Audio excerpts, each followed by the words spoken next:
Hey guys, welcome back to the Geek Plan. I'm Jeff. I'm your host for this movie review. Jason cannot join me for this one. He will be joining me for the Alien and Covenant review coming up this weekend. We're going to see that Thursday night at 7 p.m., and we will have a review up by Friday or Saturday, hopefully Friday. Maybe even Thursday night if I can get it edited quickly and thrown up on the YouTube channel before I pass out tomorrow night.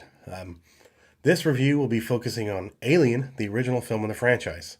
I'm not going to do a super in-depth review. Just kind of do my general thoughts on the film. This was Ridley Scott's first Alien film, and I think it's his first actual film. Like he'd done commercials and other things, and he didn't have any feature films under his belt when he took this film on.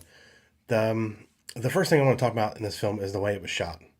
If you know Ridley Scott as a director, if you watch a lot of his films, he films gorgeous shots. I mean, these long shots he has in the film of the hallways coming through in the beginning, and just the long shots of the ship. He has some brilliant shots. He's an amazing director. What he does with his shots, the way he sets them up, and the way he holds on them, and the lighting on, just the way he shoots his film, period, is brilliant. You can see that even up in Prometheus now, and I'm sure we'll see that in Alien Covenant this weekend. But that's one of my favorite things about the film is the way it's shot, how beautiful it looks, and how you can tell the scale of the ship. Like he wanted to shoot scale. He wanted you to see how big it was when they landed on LV-426, like the landing legs. He wanted to show scale, so they used kids in the spacesuits on the lift coming down and getting off the lift because it showed scale. It made it look bigger. But he's just a great director all around. The acting in this film was really great as well.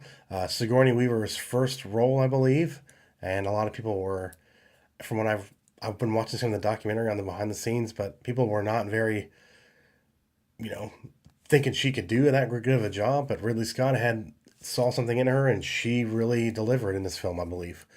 Everybody in this film did a great job. Tom Skerritt was great in it. He's a great 80s actor that everybody knows, especially from Top Gun, but he did a really good job in this film. The creature effects were phenomenal for the time, and watching it yesterday, it still holds up. Like it looks really good. The only couple like things that don't hold up as well to me is when she shoots the alien out of the airlock at the end and he's kind of dangling him back on the ship a little bit. That looks a little bit weird and off, but it's the late 70s and the special effects weren't that amazing. But to go back and watch this and to believe the film where it was and that it took place there for real, like it really holds up to me. Like the effects were still remarkable today. The alien looked great.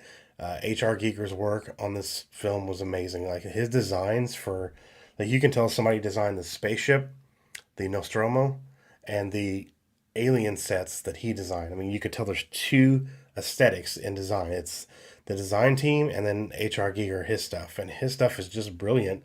It's a very kind of sexual looking designs. If you look at a lot of his designs, you can see a lot of like phallic images and female like genitalia like imagery in his stuff. It's very erotic, kind of morbid, like gothic art. It's very beautiful what he did. And the creature design in this film, the alien, the actual xenomorph is one of his designs, of course, as well.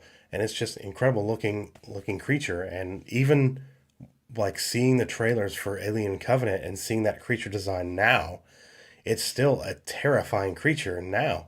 When we've done so many things in that last 30 years since the film come out, and aliens and creatures and effects, but it's still terrifying to this day.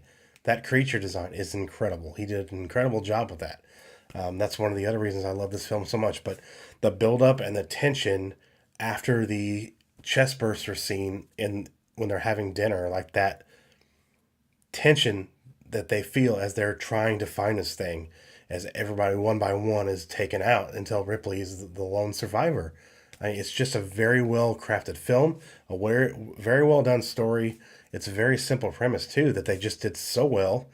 I mean, they discover basically a beacon coming from a planet, and it's coming from a crashed ship that has the eggs in it that have the face hugger aliens in it that attach themselves to John Hurt's character, and they take him back to the ship. And one of my favorite scenes in the film is when they're in the airlock wanting to come in and Ripley will not let them in, because if you think about it, you wouldn't let them in that situation, because what if that creature also is carrying disease or whatever it's attached, whatever it's doing to his face.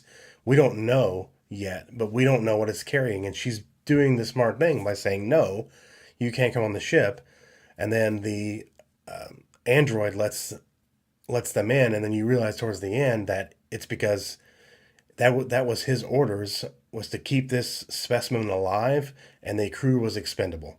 So it's just a really great scene and a dynamic. And then when she comes back in, down where they are, and then the other female actress confronts her and smacks her. Like, you believe that scene?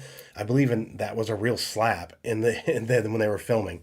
But I believe Ridley Scott told Lambert to just go for it and smack her. But yeah, it was a really well crafted scene. A lot of scenes where they're together with the tension after he's brought back onto the ship with the facehugger on him. All the acting in those scenes is brilliant. Just a very well acted film, very well shot film, very well directed film. Just a very good film altogether. If you haven't seen this movie and you're planning on seeing Alien Covenant because you've seen like Aliens versus Predator, some of the other alien stuff out there, highly recommend that you go back and watch this, because what we're doing with Prometheus and Alien Covenant, and now I believe they've announced an Alien Covenant sequel, they're connecting Prometheus to the original Alien. So we're going to get from Prometheus to LV-426 eventually. So I'm really excited to see how that shapes up. Well, thanks for watching my review of Alien, and I hope to see you guys back on the channel soon to check out the other reviews and other videos we have on the channel, and for our upcoming reviews that we have coming out. We're going to be trying to do a lot of the major motion picture releases this summer, including Pirates of the Caribbean, Wonder Woman, Spider-Man Homecoming, all the big stuff that's coming out. We're going to try to get all that reviewed for you guys. But thanks again for watching. If you're not a subscriber, we appreciate it if you hit that subscribe button, and if you could give this video a like, that will really help out the channel quite a bit. Thanks, guys. Appreciate it. Have a great day. Thanks for watching. We would be honored if you would join us.